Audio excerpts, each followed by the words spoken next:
sample of what happens when a life is surrendered to the Lord, what He can do with you. So, I've heard it said that there are two types of people in the world. There's takers and there's givers. Well, if anybody knew Cherye, they knew she was a giver. Yeah. And if you guys picked up the little tags in the back, there was very few things I could put on the back of them. And I was thinking, what's a good thing I could say to describe Cherye? And so that's why if you look on the back, it says she gave. Because for her entire life, that's what she did. She gave. So, there are different kinds of ways that she gave. The first way was she loved to give gifts. I don't know if any of you ever got a gift from Cherye, but especially like a personalized gift. She loved working on them and making them very personal. I know anytime there was a birthday or any kind of celebration or Valentine's Day, she'd always like way out gift me. Like I could never, yeah. And I did. I always just loved enjoying watching her because not only making the gift, but giving them. She'd always give it with such joy, and she never gave it and then waited for it to get something back. She always gave unselfishly. Another way she gave was in her acts of service.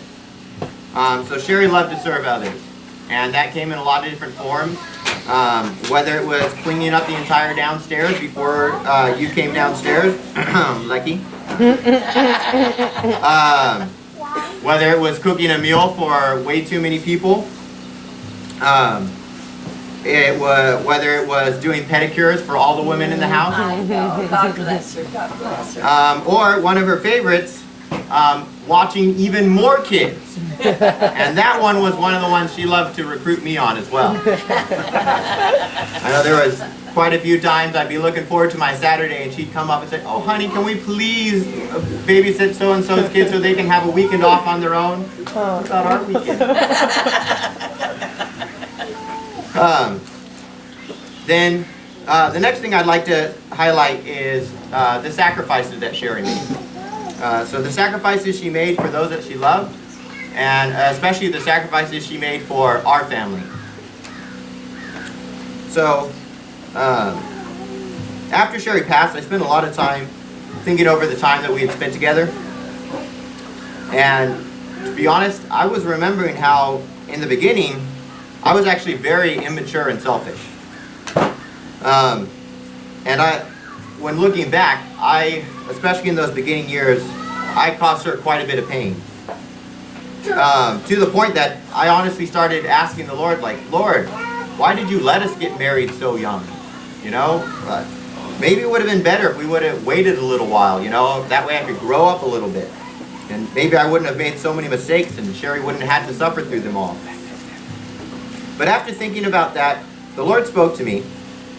And He said, if it wasn't for Cherye in my life in that point of my life, that she really was an anchor. And she helped keep me from going way out there. And that if it wasn't for Cherye, I wouldn't be here and I wouldn't be the man I am today. Amen.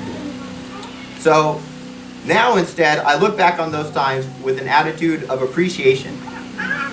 Appreciation for the patience, love, and the hope that Cherye had for me that I would change and become a better person.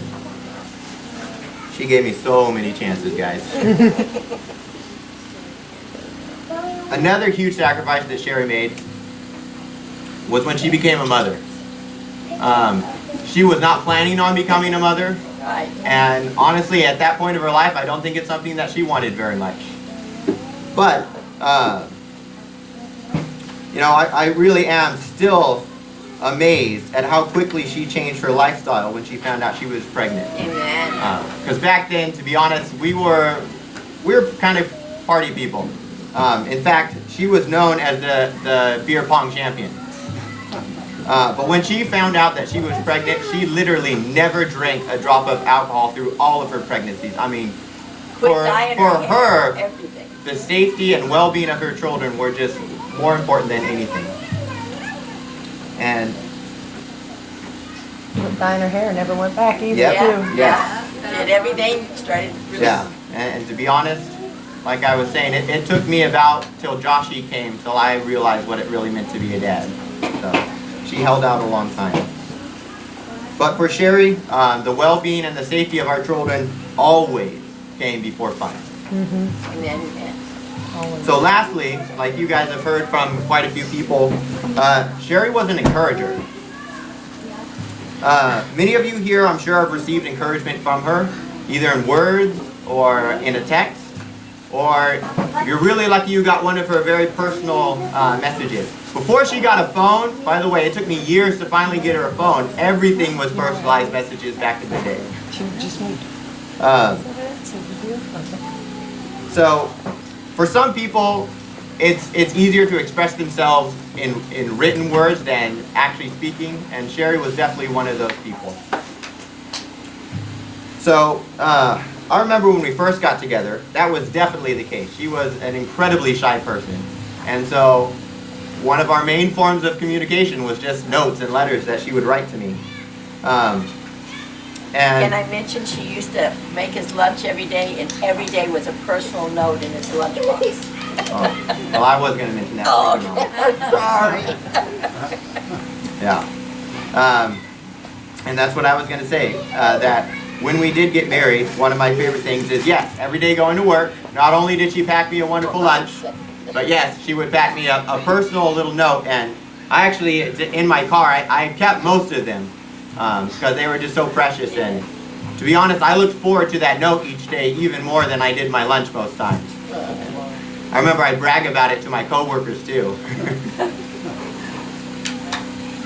I also remember when we were in the hospital, and anybody who came into her room, whether it was, just to clean something, or the doctor or the nurse, nobody got to come in our room without getting encouraged.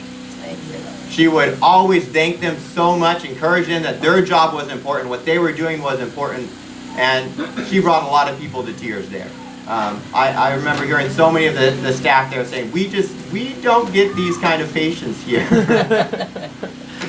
I remember too, she wrote quite a few actual personal letters to some of the nurses and the doctors, and I got to be her delivery boy. And every one of them cried when they got it. So, it took me a long time, like I said, to finally convince her to get a cell phone. But when she finally did, and she finally got it, she used that thing for good, as you've heard. Especially towards the end. She was always in the Word, and anything that spoke to her, she made sure that she shared it with somebody else.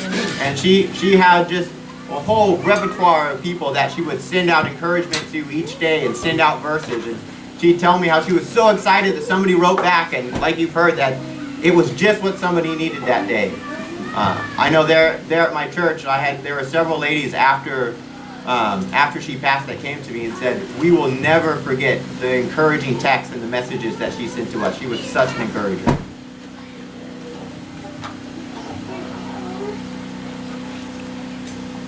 So, I've also heard it said that the only things that really last are the things that you do for others. And I believe that's true. And so, I know that right now Cherye is enjoying the wonderful reward for all the sacrifices and all the services that she did for others. Amen. But now I want to change topics a little bit and talk about something else that isn't quite so happy. But I feel like it's important to share. I share this truth in the hope that it will help some of you listening, and if so, I know Cherye would want me to share it. So what I'd like to share with you is a lie that she believed. And as she grew in her relationship with me, and most importantly, her relationship with the Lord, she believed this lie less and less, and I believe in the end, she did overcome it. But this is the lie that she believed. And what she believed was that she was a burden on the people that she loved. And that the people that she loved would be better off without her. And she didn't share this with very many people. And the main reason why she didn't share it with people is because she didn't want to be a burden. Well, as you've heard from what I and others have said, she indeed wasn't a burden, and that was a lie. Yeah. In fact, she was a blessing and greatly enriched the lives of those around her. So one of the reasons why I share this with you guys is it's so easy for us to look on the outside of people and it looks like they got everything going great. When inside they can have a lot of inner turmoil. So I want to encourage you not to make the same mistake I did, of waiting till things get so bad that I had to confront them. But live your life in a way that those around you know that you really honestly do want to know how they are doing, and that you are there for them and that they are valued. Amen. You know, Cherye and I made a lot of mistakes in our lives, but instead of looking back with regret or condemnation on them, I see how God used every one of our mistakes for His glory and for our good when we gave Him the opportunity to do so. So, one of the reasons why I'm sharing this is not, again, to put the blame or anything, but I just want to give an opportunity for the Lord to work and to bring good from that.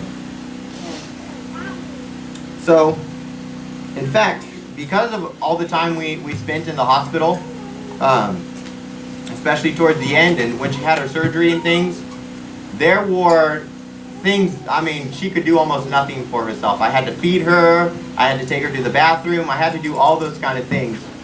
And I'm really thankful for that time because of that, I felt like that really helped break down that lie. And she was able to see that by me serving her, it wasn't a burden on me. But in fact, it was something that I counted as an honor and a privilege to do. I remember when we were first getting together, and some of you who knew her way back when would know that one of her favorite phrases to say was, "I'm sorry." I'm sorry about everything, even when she had done nothing wrong. In fact, sometimes I would ask her, "Why are you sorry?" And she couldn't answer me. She was just so used to that lie that she was a burden. Can I play with the other But kids too? Yes, just be careful and don't go too far, okay? Okay. But I want to tell you guys that, especially during this last year, when she was able to see that I really did truly love her, and she saw that the ones around her really did truly love her, and that we were honored to serve her like she served us. It was so awesome to see how she changed from "I'm sorry," because especially when I had to sacrifice something for her, she'd be, "I'm so sorry." Instead, when I had to sacrifice something for her, she changed to "Thank you." She walked in thankfulness. So, going back to that verse, Ecclesiastes. I know that I didn't always love Cherye well, but I did love her well in the end. And being able to be there for her and really love her and serve her well actually made it easier to let her go. Again, I really want to take this time also, real special thank you to somebody who was there for us in those last moments.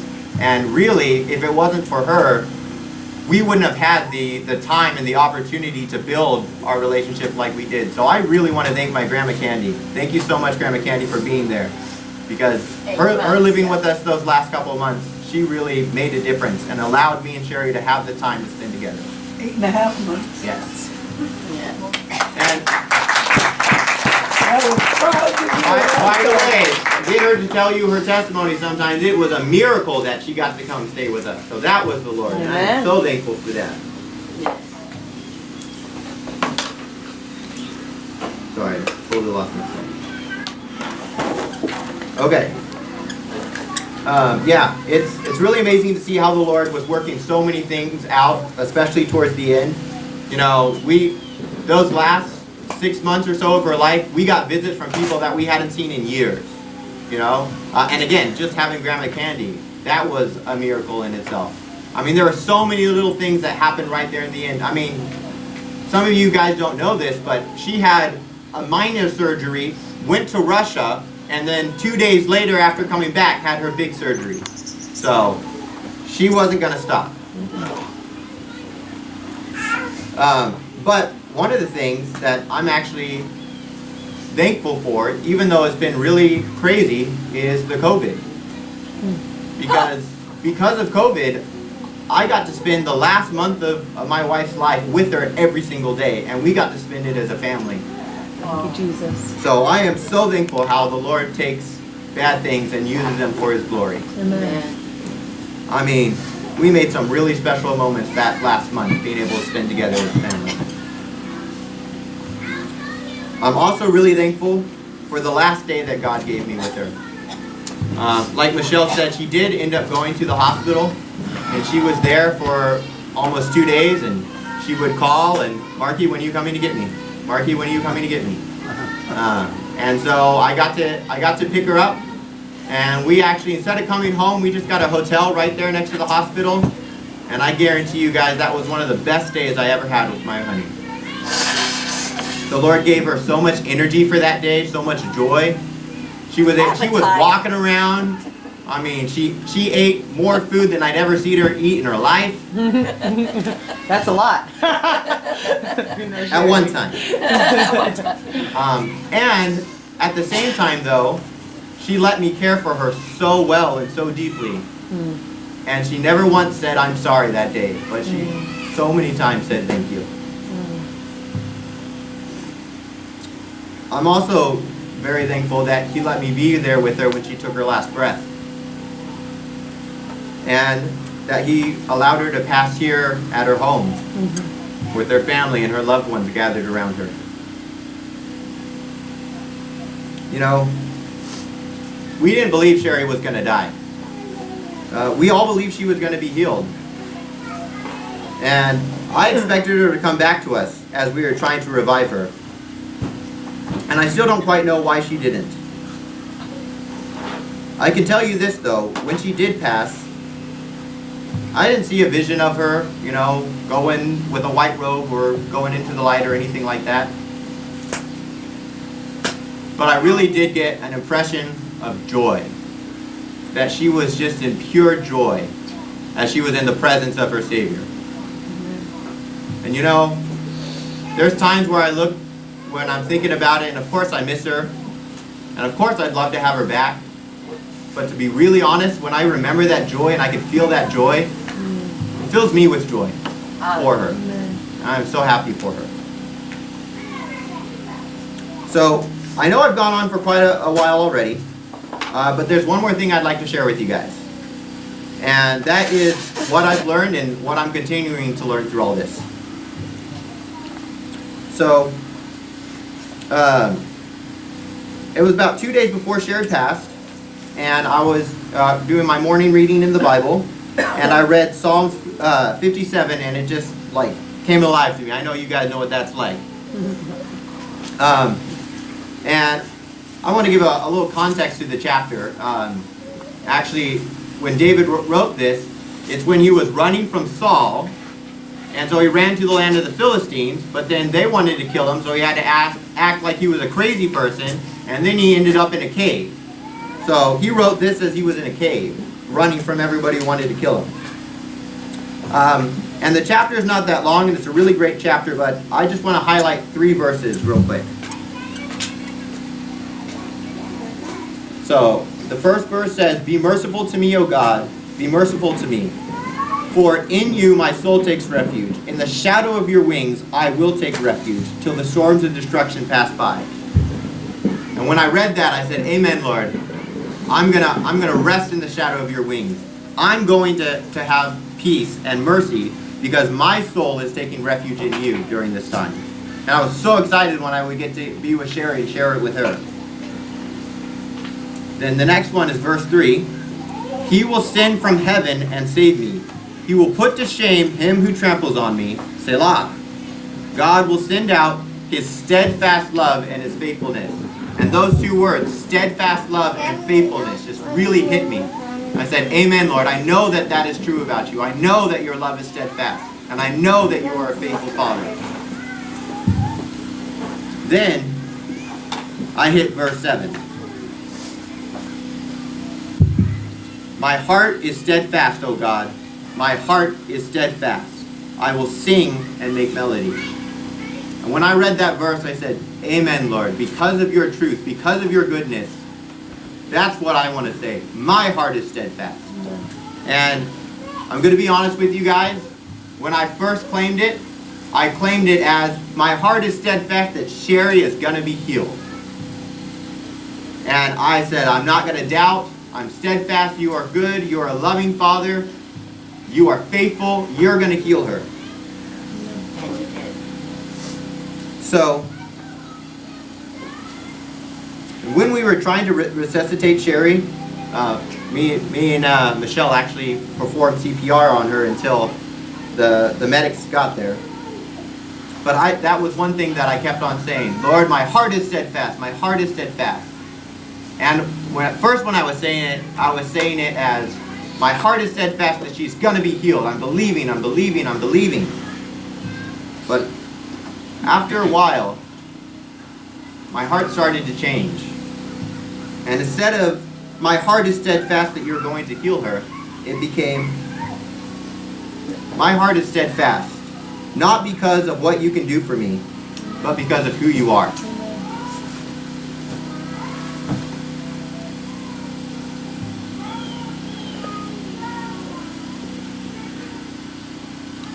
You know, they say, you don't really know if your faith is true until it's been tested.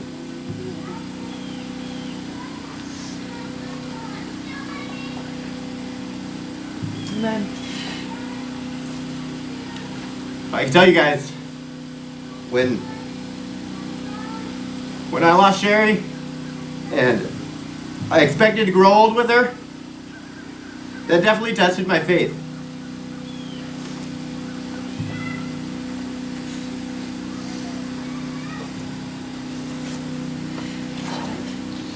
But I also want to tell you guys that because I decided to trust God, I believe in His word more than my circumstances,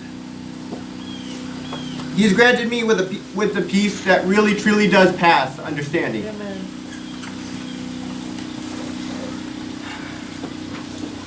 And so,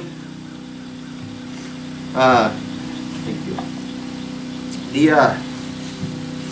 The last lesson that I learned, which I want to share with you, and it's a lesson that I will continue to learn and practice for the rest of my life, is wisdom.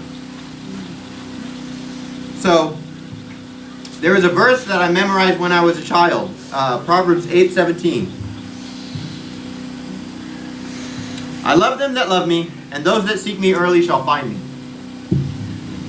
Well, when I memorized that as a child, I didn't know the context.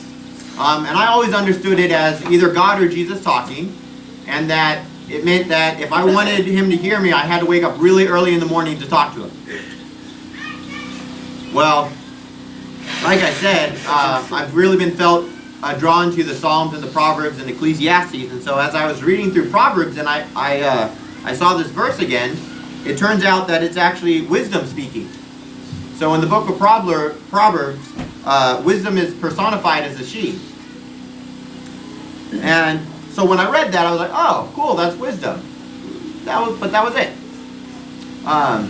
So the next day, about 4 o'clock in the morning, I woke up and that verse just exploded to me.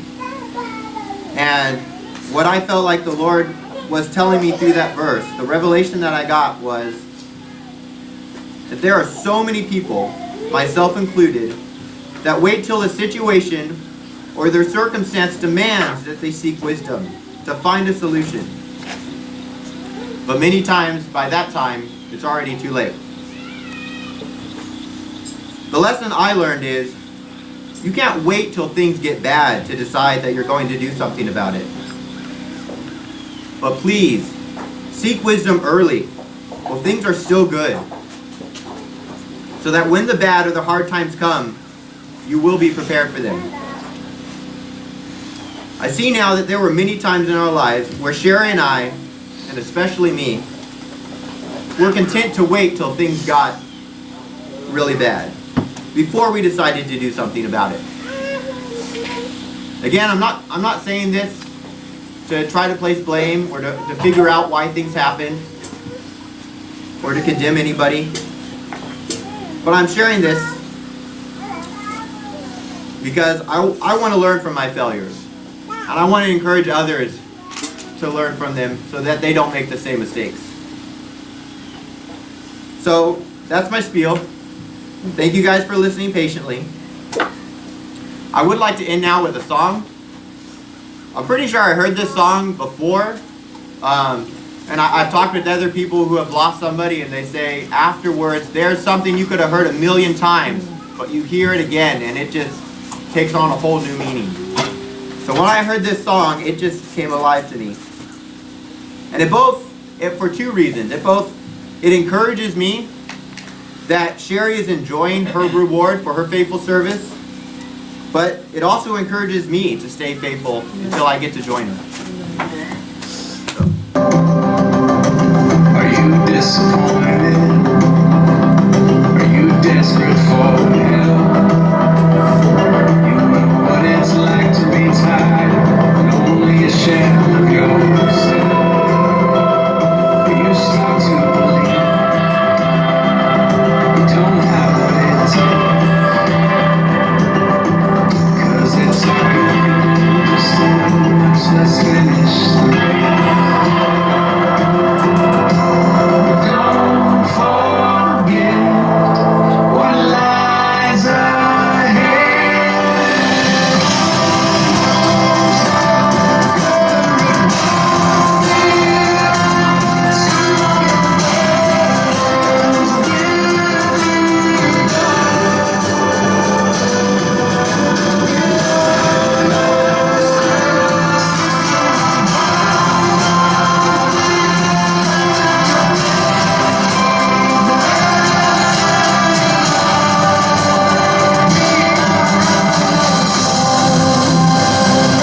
This road will be hard, but we win in the end. Simply because of Jesus in us is not it. So take joy in the journey, even when it feels wrong. I'll find strength in each time heaven is cheering you on.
I forgot.